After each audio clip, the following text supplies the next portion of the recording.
Vidi Batlolone masih bersama Anda di Gelar Perkara. Saudara jaksa penuntut umum menuntut pidana 12 tahun penjara bagi Richard Eliezer karena perannya sebagai eksekutor yang merampas nyawa Brigadir Yosua. Tuntutan ini menuai kontroversi di masyarakat karena status Richard Eliezer sebagai penguak fakta. Lantas mengapa JPU menjatuhkan pidana lebih berat terhadap Richard Eliezer? Kembali Renata Pangalalo akan mengulasnya untuk Anda. Menjatuhkan pidana terhadap terdakwa Richard Eliezer Pudium Lumiu dengan pidana penjara selama 12 tahun dengan perintah agar terdakwa tetap ditahan, dipotong masa penangkapan. Mengetahui luas dia berdasarkan perintah. Kemudian dia ditanyakan dalam pendidikannya apakah dia bisa mengelola perintah tersebut, bisa menganalisa, tidak bisa. Ini sudah terungkap di persidangan. Itu kami membantah, tapi nanti itu akan kita sampaikan di nota pembelaan.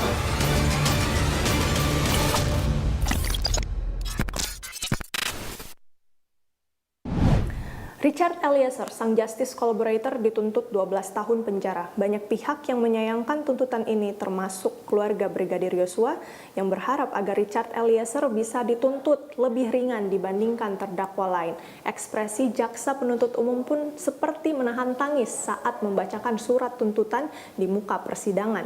Bahkan publik ikut patah hati dan mempertanyakan tuntutan yang dinilai tidak adil bagi seseorang yang membantu mengungkap fakta di balik kematian Brigadir Yosua.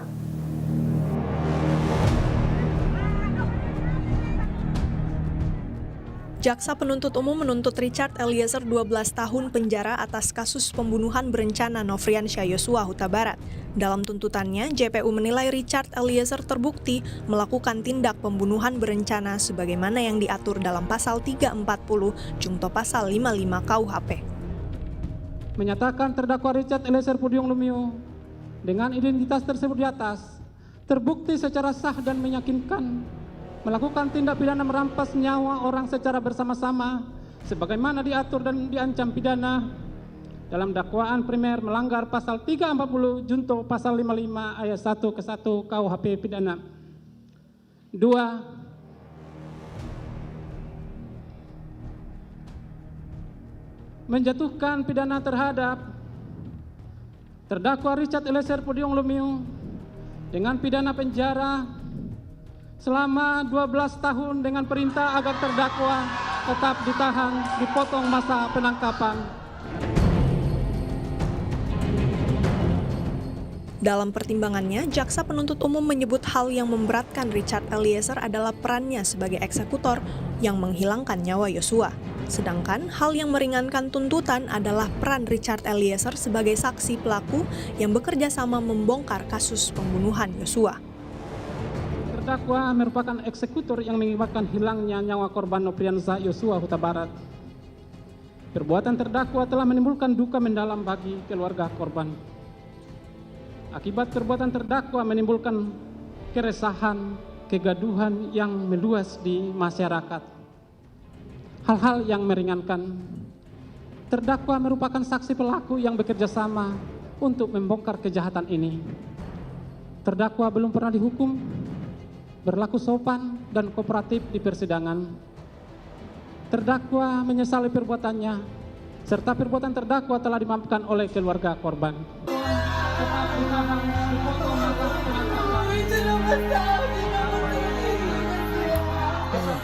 Ikut menyaksikan sidang pembacaan tuntutan melalui televisi, keluarga Richard Eliezer mengaku terkejut dan terpukul atas hukuman 12 tahun penjara.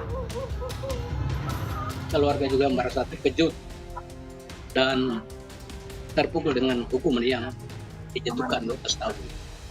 Kami cuma berharap kiranya Richard Eliezer tetap dapat kuat. Dan kedua, dia dapat tidak bonceng dengan hukuman yang ada sekarang. Tapi kami yakin kebenaran pasti akan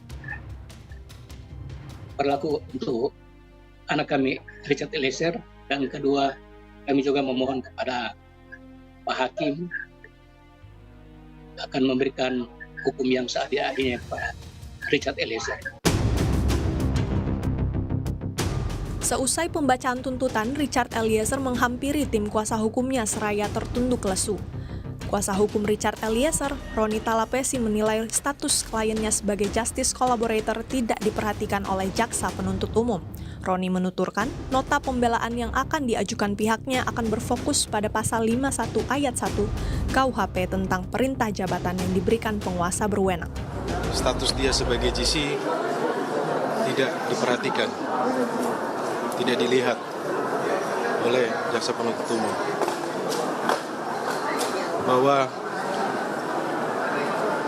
kami melihat bahwa perjuangan dari awal bagaimana Richard Eliezer yang coba konsisten dan ketika dia harus berani mengambil sikap, kemudian dia berani berkata jujur dari proses penyidikan sampai proses persidangan itu ditunjukkan. Peristiwa pidana itu tidak berdiri sendiri, Richard Eliezer. Bahwa fakta persidangan publik sudah mengetahui luas, dia berdasarkan perintah. Kemudian dia ditanyakan dalam pendidikannya apakah dia bisa mengelola perintah tersebut, bisa menganalisa, tidak bisa. Ini sudah terungkap di persidangan. Itu kami bantah, tapi nanti itu akan kita sampaikan di nota pembelaannya. Berarti masih di pasal 51 ya, selain Richard yang punya status polisi juga masih terbuka di pasal 51. Betul, 51 ayat 1 tentang perintah jabatan.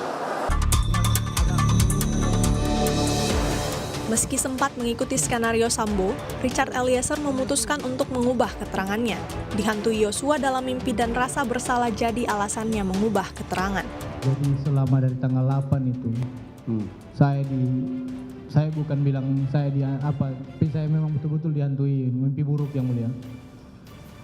Sepanjang itu dari tanggal 8. Selama 3 minggu ya? Kurang lebih 3 minggu. 3 minggu kamu mimpi buruk. Mimpi buruk terus yang mulia. Apa mimpimu? Datang almarhum Yosua? Betul yang mulia. Iya, yang benar. Betul yang mulia. Oh, itu alasanmu ya? Siap yang mulia. Terus apa lagi? Dan saya juga merasa bersalah yang mulia. Kamu merasa bersalah. Itulah alasanmu, makanya kamu menceritakan yang benar. Saya menceritakan yang mulia. Kedua, apa lagi? Itu yang mulia. Karena saya merasa tertekan yang mulia. Merasa tertekan. Dan beruntungnya pada saat saya di bawah itu sudah tidak ada komunikasi sama sekali saya dengan EFS lagi yang mulia. Jadi saya sudah merasa lebih bisa untuk menceritakan yang mulia semuanya. Sebelumnya, Lembaga Perlindungan Saksi dan Korban menetapkan Richard Eliezer sebagai justice collaborator karena Richard telah memenuhi syarat dan tidak berniat untuk menghilangkan nyawa Yosua. Setelah sidang tuntutan, LPSK turut menyayangkan tuntutan JPU karena Richard diketahui telah menunjukkan konsistensinya untuk mengungkap kasus kematian Yosua secara terang benderang. Kami intinya menyesalkan, menyayangkan sekali tuntutan JPU terhadap Richard Eliezer 12 tahun. Di luar harapan kami ya, karena harapan kami Richard kan sudah kami tetapkan sebagai JC, Justice Collaborator, dan dia sudah menunjukkan komitmennya, menunjukkan konsistensinya untuk mengungkap kejahatan ini secara terang benderang. Bahkan kalau tidak ada pernyataan dan keterangan dari Richard, pengakuan dari Richard, kasus ini juga nggak akan terbuka ya, bahwa kasus ini adalah sebuah kejahatan tindak pidana pembunuhan. Kuasa hukum keluarga Yosua, Martin Simanjuntak, menyebut maaf dari keluarga Yosua sebenarnya sudah cukup untuk membuat tuntutan terhadap Richard Eliezer lebih rendah dibanding tuntutan JPU terhadap Kuat Ma'ruf, Ricky Rizal, dan Putri Chandrawati. Lalu kedua orang tua ini, Bu Rosti dan Pak Samuel mengatakan bahwa kami berharap Richard Eliezer diringankan dan tuntutan kepada Richard itu paling rendah dari antara terdakwa yang lain. Itu yang disampaikan oleh Bu Rosti dan Pak Samuel. Menurut saya itu masuk akal, walaupun dari secara yuridis mungkin hal tersebut kontraproduktif dengan perasaan dari keluarga korban. Namun kalau ditanya apa keinginan keluarga korban, ya demikian yang diinginkan. Apakah kita bisa melarang? Kan enggak. Ini kan masalah perasaan, ini kan masalah hati. Ya, karena kalau nggak ada Richard, ya mohon maaf aja, berarti kita harus beradu bukti saintifik.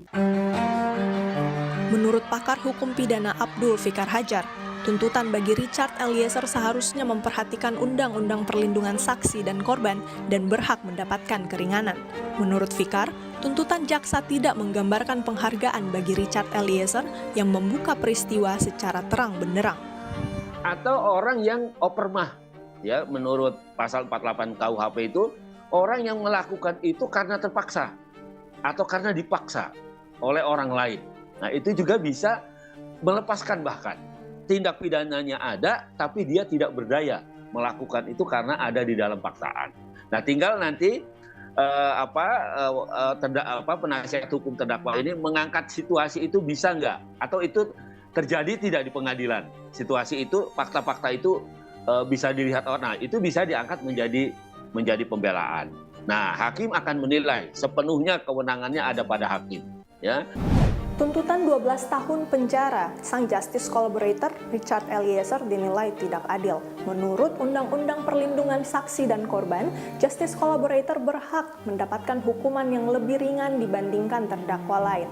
Lantas tuntutan ini menimbulkan tanda tanya, sia-siakah peran Richard Eliezer sebagai justice collaborator sang penguak fakta?